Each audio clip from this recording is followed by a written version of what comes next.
नमस्कार मित्रांनो, मी गणेश मानकर इग्नाइट अकॅडमीच्या प्लॅटफॉर्मवर तुम्हा सर्वांचे मी स्वागत करतो।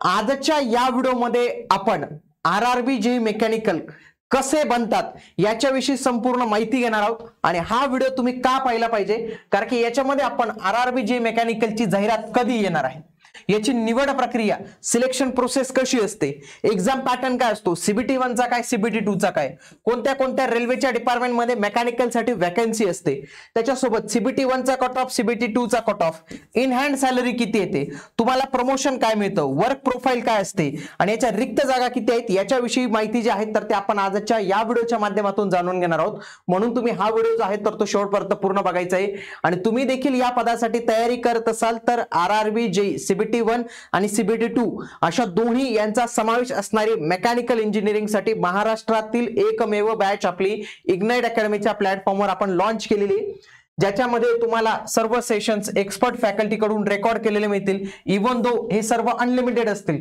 त्यासोबतच ज्या पीपीटी आपले नोट्स असतात तर त्या पण तुम्हाला तिथं बघायला मिळणार आहे। एमसीक्यू सॉल्विंग आणि टेस्ट, खूप सारे प्रश्नांचा इथं सराव तुमच्याकडून करून घेतला जाणार आहे। हे सर्व तुम्हाला मिळणार आहे इग्नाइट अकॅडमीच्या प्लॅटफॉर्मवर। त्यासोबतच काही प्रॉब्लेम असेल, जॉईन करायची असेल, बघा सगळी माहिती आपण इथं दिलेली आहे। कोर्स मध्ये पण एकदा तुम्ही माहिती वाचून घ्या मित्रांनो, आणि त्या व्यतिरिक्त काही माहिती असेल तर तुम्ही नक्की आमच्या टीमला जो आहे तर तो कॉल करू शकतात 88 88 99 61 16। चला तर बघूया। बघा रेल्वे मार्फत जी जाहिरात येते ना तर त्याच्यासाठी एक सेपरेट जाहिरात त्यांची काढली जाते, जसं की टेक्निशियन साठी सेपरेट असते, एनटीपीसी साठी असते, ग्रुप डी साठी असते। त्याच पद्धतीने बघा junior engineer, deputy material superintendent, तर यांच्या सोबत ही जाहिरात जी आहे ना तर ती आपली येत असते आरआरबी जेईची। बघा मागच्या वेळी 2024 मध्ये जी जाहिरात आली होती ना त्याच्यामध्ये जवळपास 7991 पदं जे आहेत तर ते पाहायला मिळतात। याच्यामध्ये बघा chemical supervisor, research and metallurgical supervisor आणि दुसरं जे आहे ते म्हणजे आपलं ज्युनियर इंजिनियर, ज्याची लेवल आहे 6 लेवलचा आहे तो पे स्केल मध्ये, म्हणून त्याला 35,400 हा बेसिक पे जो आहे तर तो इथं उपलब्ध होतो। बघा किती जागा असणार तर एकूण जवळपास 2570 जागा असणार आहेत। मेकॅनिकल साठी पण याच्यात टेंटेटिव्ह वॅकन्सी जे आहेत तर ते दिलेले आहेत, पण आगामी काळात त्यांच्यामध्ये वाढ होऊ शकते। जाहिरात कधी येऊ शकते बघा, जर आपण आरआरबीचं जर कॅलेंडर पाहिलं ना, आपण आरआरबीचं जर आपण कॅलेंडर पाहिलं तर त्याच्यामध्ये आपल्याला दिसतं की जुलै आणि सप्टेंबर या महिन्यात त्यांनी काय सांगितलेलं होतं की जाहिरात जी आहे तर ती आमची येऊ शकते। बघा वॅकन्सीज त्यांनी सांगितलं होतं 30/9/2026 पर्यंतच्या ज्या काही खाली होणाऱ्या वॅकन्सीज असतील तर त्या वॅकन्सी आम्ही इन्क्लूड करणार आहोत। बघा त्याच्यासोबत जे आहेत तर ते रिक्त पदं किती आहेत ही माहिती एप्रिल मे पर्यंत आम्ही एक्झॅक्ट करू, त्याच्यानंतर त्याला अप्रूव्ह घेऊन जाऊ मे जूनला, आणि त्यांनी सांगितलं होतं की जाहिरात जून 2025 पर्यंत जे आहे तर ती येऊ शकते, पण अजूनही त्याची ड्राफ्ट सीएनचा जो ड्राफ्ट जो आहे तर तो आलेला नाही आहे, परंतु इथं जुलै सप्टेंबर म्हटले म्हणजे लवकरच आपल्याला ही जाहिरात जी आहे तर ती पाहायला मिळणार आहे। थोडं डिले होईल पण ही जाहिरात जी आहे तर ते आपल्याला नक्कीच बघायला मिळणार आहे। बघा इन हँड वेतन किती असतं ते बघूया। बघा सगळ्यात आधी आपल्याला कळालं 35,400 बेसिक पे असतं, पण या बेसिक पे वर आपले विविध अलाउन्सेस असतात, एचआरए असतो, डी असतो, टी असो, सगळे अलाउन्सेस आपल्याला इथं जे आहेत तर ते भेटत असतात। आता बघा इथं हे टेंटेटिव्ह दिले बघा, डिअरनेस अलाउन्स हा बदललेला असू शकतो, तुम्ही व्हिडिओ बघितपर्यंत समजा हे 11,000 मिळाले, ट्रान्सपोर्ट अलाउन्स मिळाला 9,855, ट्रॅव्हलिंग अलाउन्स मिळाला 4,716, तर असे 62,000 रुपये तुमचे जे आहे तर ते टोटल होतात। पण त्यासोबतच तुमचा income tax, professional tax, miscellaneous tax हे सगळे कट जवळपास 7,000 रुपये कट होत असतात आणि इन हँड तुम्हाला 55,000 प्लस जे आहे तर ते भेटत असतं। आता याची पूर्ण मी डिटेल सॅलरी स्लिपचा एक सेपरेट व्हिडिओ घेणार आहे तुमच्यासाठी। तुम्हालाही वाटतं की अशा पद्धतीने सिरीज सुरू केली पाहिजे, तुम्ही देखील कमेंटमध्ये यस हे टाईप करा की आरआरबी जेई विषयी संपूर्ण माहिती देणार आपण एक गायडन्स सिरीज सुरू करणार आहोत, त्याच्यासाठी कमेंटमध्ये यस हे टाईप करायचं तुम्हाला। बघा डिपार्टमेंट कोणते कोणते असतात इथं मेकॅनिकल साठी। बघा पहिलं जे डिपार्टमेंट असतं बघा इंजिनिअरिंग मेकॅनिकल, हे ट्रॅक मशीनचं डिपार्टमेंट, इथं तुमची नियुक्ती होऊ शकते। दुसरं कॅरेज अँड वेगॉन R&D, तिसरं design drawing production unit and workshop, diesel shed power production unit R&D, त्याच्यानंतर डिझेल शेड वर्कशॉप, तर हे सगळे सब डिपार्टमेंट आहेत की तिथं तुमची नियुक्ती जी आहे तर ती केली जाऊ शकते आणि याच डिपार्टमेंट वाईज वॅकन्सी येत असतात आणि याच डिपार्टमेंट वाईज आपला कट ऑफ जो आहे तर तो लागत असतो। नेक्स्ट आता कामाचे स्वरूप पाहूया, जॉब प्रोफाइल नेमकी कशी असते।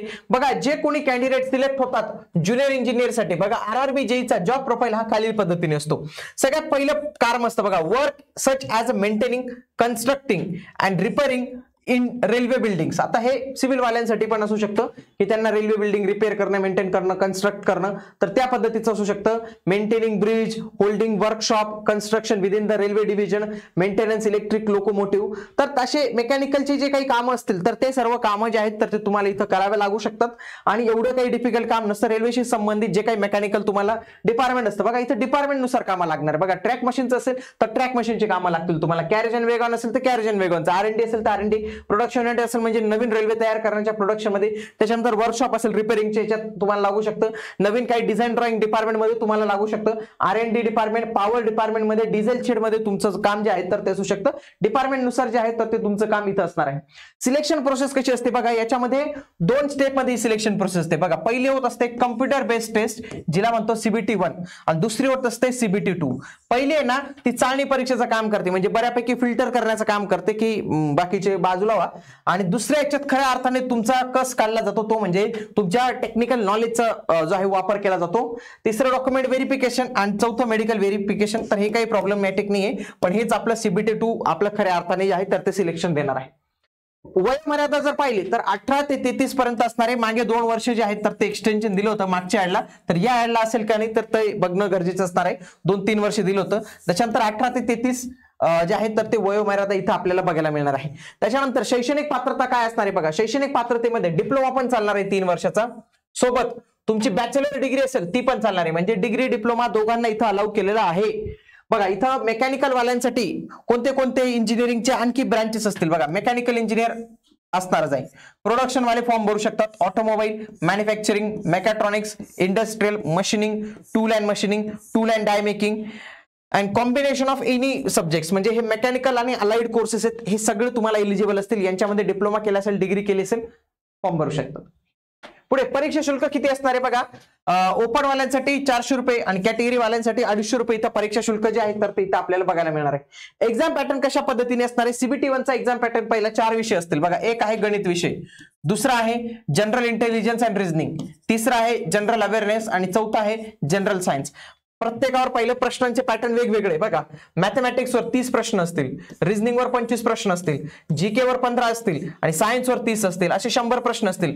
पण वेळ मात्र किती मिळणार आहे, फक्त 90 मिनिटं इतका वेळ मिळणार आहे. वेळ कमी असणार आहे. आणि याच्यामध्ये गणित बुद्धिमत्तेचे तुम्ही बघा ना किती प्रश्न तुम्हाला सॉल्व्ह करायचे, जवळपास तुम्हाला 55 प्रश्न हे याच्यावरच सॉल्व्ह करायचे. म्हणजे निम्मी प्रश्नपत्रिका ही गणित आणि तुमची बुद्धिमत्तेवर आधारित असणार आहे. तर हे असणार आहे बघा. सिलेबस काय असणार मॅथ मध्ये बघा. हा मॅथमॅटिक्सचा जो आहे तर तो सिलेबस आपल्याला पाहायला मिळतो.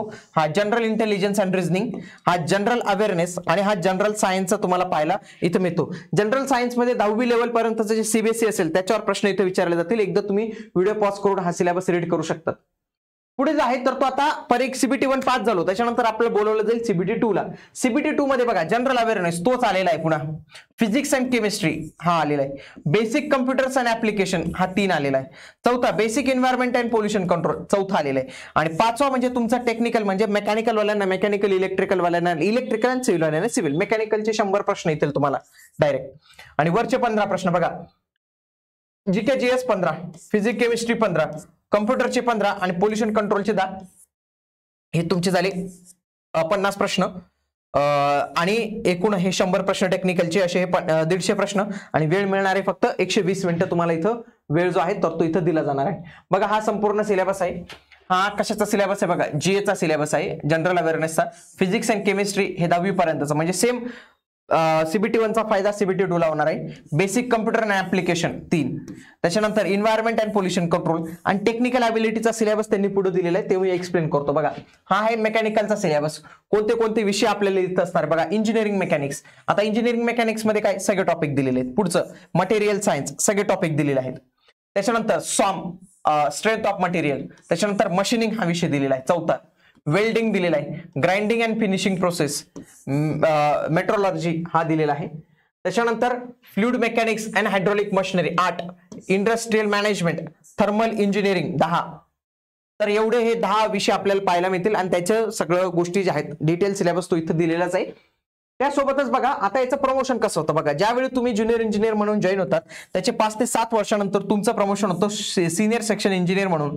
त्याच्यानंतर तुम्ही जर डिपार्टमेंटल एक्झाम असेल त्याच्यासोबत सिनियरिटी नंतर तुम्ही ऍडिशनल डिव्हिजन इंजिनियर बनतात. त्याच्यानंतर डिव्हिजनल इंजिनियर आणि सिनियर डिव्हिजनल इंजिनियर. बघा एवढ्या वरतीपर्यंत तो कोणी जात नाही, पण सिनियर सेक्शन इंजिनियर पर्यंत जे आहेत तर ते तुम्ही इझिली जे आहेत तर ते पोहोचू शकतात. याच्यामध्ये अनेक फॅक्टर असतात. पहिलं तर तुमची सेवा ही अखंडित पाहिजे, म्हणजे कंटिन्युअस पाहिजे, तुम्ही काय मध्ये गॅप घेतलेला नसावा. त्याच्यासोबतच तुमचं सर्व्हिस रेकॉर्ड जे आहे तर ते क्लीन असावं. त्यासोबतच रिक्त होणाऱ्या जागा आणि विभागीय परीक्षा या तुम्ही विविध वेळोवेळी क्वालिफाय जे आहेत तर त्या केल्या पाहिजे.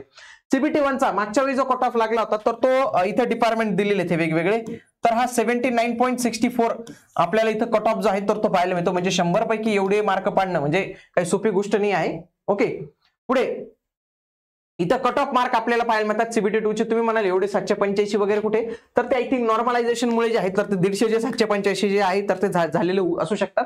तर अशा पद्धतीचा कट ऑफ दिलेला आहे. बघा आगामी काळात बघा आता हा आपला झालेला आहे बघा मेकॅनिकलचा झाले, त्यासोबतच आपण सिव्हिलचा आणि त्यासोबतच इलेक्ट्रिकलचा लवकर अशाच पद्धतीचा व्हिडिओ येणार आहे. आणि तुम्हालाही वाटतं ही व्हिडिओ सिरीज आपली सुरू असावी तर तुम्ही देखील कमेंटमध्ये यस जे आहेत तर ते टाईप करा. तर आपण विविध पैलू जे असतील या आरआरबी जेईचे तर ते सर्व गोष्टी आपण मराठीमध्ये तुमच्यासाठी उपलब्ध करून देऊ. त्यासोबतच येणाऱ्या कालावधीत आपण एक कंटेंट सिरीज पण सुरू करणार आहोत, सिलेबस डिकोडिंगचा अभ्यास कसा करावा. तर त्याच्यासाठी पण तुम्ही कमेंटमध्ये जे आहेत तर ते यस तुम्हाला टाईप करायचंय. आणि जे कोणी उमेदवार असतील ज्यांना वाटतं मला या मेकॅनिकलचा संपूर्ण अभ्यासक्रम करायचा आहे ते पण रेल्वेसाठी स्पेशल फॅकल्टीज कडून, तर त्याचा संपूर्ण कोर्स आपल्या इग्नाइट अकॅडमीच्या ऍप्लिकेशनवर उपलब्ध आहे. तर तुम्ही आजच जो आहे तर तो जॉईन करू शकतात. चला तर मग भेटूया आता आपण पुढील व्हिडिओमध्ये. तोपर्यंत जय हिंद, जय महाराष्ट्र, धन्यवाद.